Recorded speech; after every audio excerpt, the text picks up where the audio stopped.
مامۆستا براهیم میرۆ ئەم دێ سەرەتاییدا بەخێرهاتناتە دیکن لە واشنگتن و لە بەرنامەیە کورد کۆنێکشنە دەنگی ئەمریکا.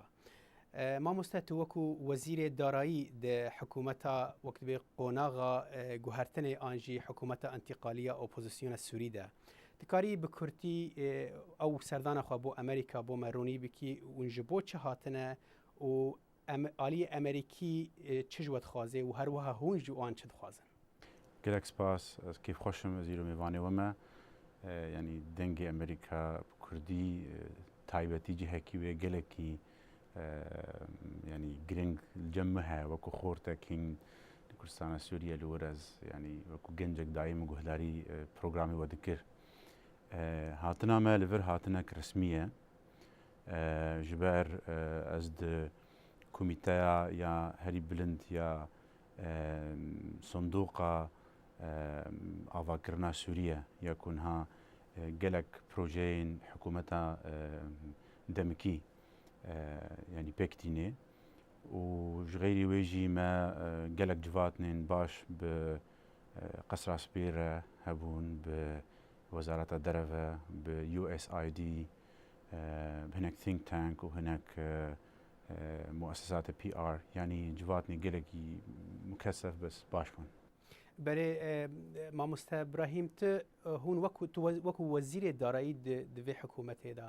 هون ژێدەرێن پەرەی وەش کنە یعنی و اونج ئالی ئەمریکی تشتێکی دخوازن کە ژوارە دابین بکێ بە تایبەتی دوارێ وەکتوی داراییدە براستي بري كوف حكومة شبابي يعني هناكي زحمت بو ما نتزاني بالضبط آریکاری مالی دراوی کوش اپوزیسیون رتین چلیتی ما سیستمک آواکر یعنی حسابکی بنگیه حکومت راپور می مالی درد کردن هر تشت ده زلاله حتی انها يعني جدماكم من دست بكري بيه و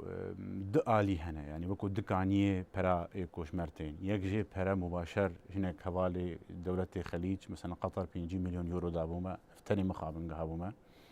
وكيدن امريكي ودولة اوروبي صندوق اكشي كرنا يا جبو بكاربي بروجين حكومتي بيك بيني او ازبري مديري ويبهم ونها بريز بموازير او 88 مليون يورو تيدها حتى انا 60 مليون ما صرف كريا يعني وقالك اريكاري امريكا واجي ايكو عيني يعني نبهره لبس تشتين بري مامۆستا براهیم د سووریەدا ئەم دەبینن کە شەڕێ وەک بێ نافخۆیی گەهشتیە چه ئاستێ کە بە دەهان ئالیێن چەکدار چێبوونە کە هەر یەک جوان دەبێژێ ئەز و نەکەسیدن هون وەکو حکوومەتە دەمکیە حکوومەتە ئەنتیقالی تا کیژان ئاستێ و دکارن نوێنەراتیە ئۆپۆزیسیۆنە سووری بکەن يعني نونيرتيا اوبوزيسيون سوري ام حكومتها دمكي حكومتها ياكو تذكري بيجي دستي كاره يكو ائتلافي يكو ائتلاف الوطن لقوى المعارضه والثوره وائتلاف بخوا يعني كرتي دنا اعلان دمشق تدا اخوان تدا اشوري تدا مجلس التركماني تدا مجلس الوطني الكردي تدا يعني ازدمين آلي سياسي و باش جهه خدا دقري لي تشتاكوا العرضي شبه راسته يعني قال لك اطراف هنا بليزن او انها عرض دستيوان ده او اطراف نحموا بائتلاف فقري داينه او يعني مخابن جبركو يعني سوري بقشتي حتى انها بقراني امريكا عن دولة اوروبيه درباس نتيدا او يكش استنجيا بو انه ائتلاف وحكومه جي نكاربي كو باش عرض بقري بري د آلی کارین وقت به مروواتی دا کو ایرو ام دبینن لسران سری سوریه و به تایبتی د وادم داویه دا جیل باجار کوبانیه کو به 100,000 خلق بهشون وارمانه لسر سینور دناوینا کوبانی و ترکی دا به جهمانه وقت به لدروارات زن و وکو حکومت انتقالی و چی کاری بو بکرا اگر و نکاری بو تشک بکرا جی گلو و دنگی خوگی هاند ولاتین دروا کجبو اوانا کاربن بریا رخصتن ناف دولتی تشتکی وکو آلیکاری جوا خلکی سیویل رابط يعني انها مروف سياسة داني آلي كيجي تشتاكل كوباني تشبي براستي انساني دليوي كفر بيجي تيشي افنا داقرتكي نورمالة نتي جبو دقنا يعني دستهلات بي داعش تي قندان دشوتيني خلقي دكوجي زاروك جن حمي كسي بازدا همو تشتيخو هيلان يعني جوان روكو جيانا و تفهل قرى وكي هاتين طبعا درباسي ولاتكي دنبون او ولات تركيا او ولات مؤسساتي بهنا او ولات بخوشي كاردكي وكو حكومات تبيرا من هر دروجي عول قلق زحمت بي كسك جيرا آماده نبو دواهر رجاع عولو دويدا وكو حكومتي يكسر يعني تبيرا من قلق كاركري ما وكو متطوع دس بيكرن بخورتو وكتشي كوبانيرا او دس بيكرن واروجاج 5000 انسان سرسي نوربون آریکاریک بجم باش دان یعنی مبلغ بلکی نگلک بی شغل 50,000 دلار بی پاش ائتلاف بخوجی 200,000 دلار گلک بجن 200,000 انسان ما اف بريهاني چنه راسته اللي بس 200,000 انسان ورن يعني زيدي طاقتها ما ندولتك بكو تركيا ان متحده برابه كسك نكاري لي ما قلت دوي ظرف بتشوك ده واهر دروجي عول ده اكو كسك نكاري هي نجاهز نجرة ام درباس بون محاوله كان في كاري بكن مجلسها محلي يا مجلسها كرديجي كاركي قالكي باش بوان رما كاركر بقالك كسي سر بخورة ومكاري بأمبرينا هناكي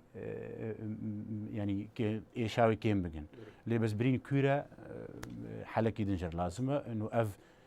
قالكي خراب بكوباني دركبن وإن شاء الله آزاد ببن كاك ابراهيم ام اگر ام تشتي كل سوريا بتفاهي دبنو وك ما قلتي لكوباني دبن وإيريشين عزماني كوج آلي وكواليسيونا نبنتوي ده لسر تشكدارين دولة إسلامي دبنو أما أفا هميتشتان دين بدن بيشاف چارە سەریە سیاسی بنەرینە ئەو وڵاتێن کە هوندچن ji بۆ وان ببینن وەکو ئەمریکا و وڵاتێن ئۆروپی ئەونا چاوە چارەسەریە سووری دکیژان ئاستێدا دەبینن لە سووریدا مخابن يعني انها هر تشت ملعبة يعني امريكا ده واجر او بريار ندن تشاوا في تشتي شهر سر بكن جمرة جيكي زحمتها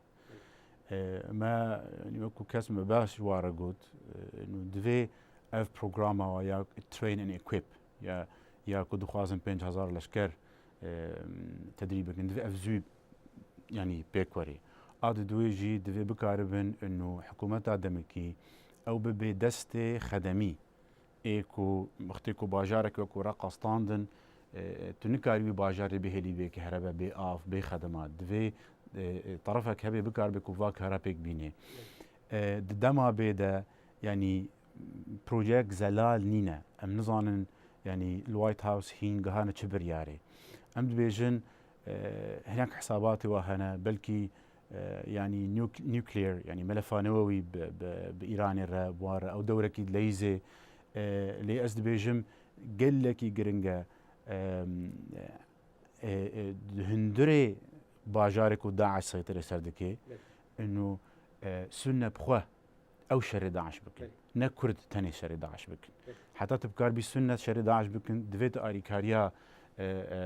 ارتشا ازاد بكي جروب انتي دهنا يكون ندجي سوريكا ديمقراط وسوريا كباش دفي او كاس ورنا اريكاريا وري كرنجبر ند هندردت الداعش بيخي زحمته كرد بالتاني بكار بالداعش بيخي كاك ابراهيم ما بحثا وقت بين نونيراتيا وجبو اوبوزيسيون السوري بتظاهره كر هو تو وكو كسايتي ككرجي كدفي وقت بيت وزير دارایی حكومه دمكيان انتقالي ده هون وكو كرد ون چاواد كارن نونيراتيا خلقي كرد دهندري اوبوزيسيون طبعا نونيرتي دفي دمي هاني ده وكو شرد بي نزل على صلاصات يعني ظرف نورمال ده جركا يعني هل بجارتن شيبن هل بجارتن يعني زلال وهنجي برلمانك بتشتك بمحلي بسر سنترال او دي خويا كرين كي بربرسياري كيا دفي دما هاني ده هناك جي خو فردكن وهناك جي يعني مود زاني قلب وانرا يعني از بيجم برانيا قال كرد ايكول روجافا کسی سیویل و کسی که دخوازه يعني پاشڕۆژێکی باش ji بۆ کووردا دخوازێ علاقاوە باش بێ بجیرانەرە دخوازێ و ئەو هەرێم وەرێ پاراستن ناخوازێ بکەوێ پێشیا ینی پلانێ هەنێکی دیتر ئەم دوێ دەمێ هادە ئەس بێژم مەجلسا وەتەنیا کوردی سەواءان کەسێ سەربەخوای ئێکوت ئیتیلافێدا تەمسیلا gelek کووردا dikin هەنێکا بێژم سەدا نۆت بەس ئەس دبێژم ینی بەلکی معارضا سووریدا کوردیە هەری بهتر تەمسیلا هەرێمی خۆ dikin و کووردا dikin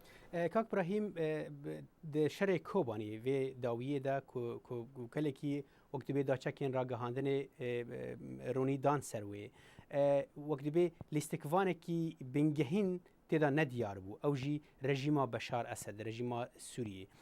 ewana nediyarbûna wan divê ew de û ew jî ku gor digotin ew êrişên ezmanî em ti carî napejirînin ku derbasî Sûriyê bibin axa Sûriyê wek dibê axa niştimaniya Sûriyê derbas bikin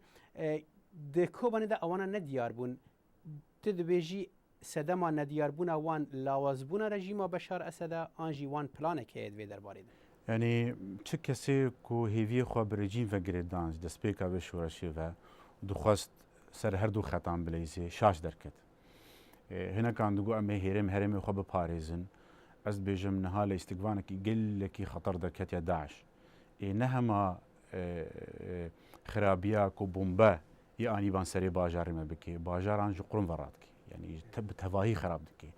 rast e ez baş bawerim kobanê nakeve lê mixabin em ê kobanekî vegerînin kobaneka xirabî kobaneka kevir ser kevir nemayî xelkê ku şepirze bûyî